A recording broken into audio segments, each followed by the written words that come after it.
Welcome back to Guide with Samuel, and in this quick tutorial I'll show you how to add an email to your saved senders list in Gmail. This is a smart way to make sure important emails don't land in your spam folder, especially if you are waiting on something crucial. Let's walk through it step by step. First, open your Gmail account in your web browser and make sure you are signed in.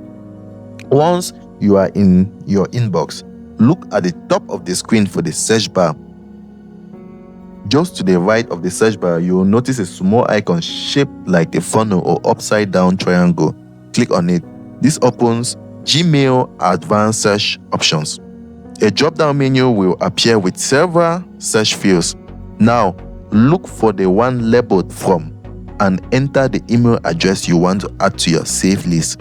This helps Gmail recognize emails from that specific sender and apply custom rules to them. Below that, you will see a box labeled as attachment. You can check it if you usually receive files from the sender, though it's completely optional. Now, scroll down to the bottom right corner of the drop-down menu and click Create Filter. This brings up a new panel where you can choose how Gmail should handle those emails. In the Filters action list, check the box that says Never send it to spam. This tells Gmail to always allow messages from this sender through to your inbox.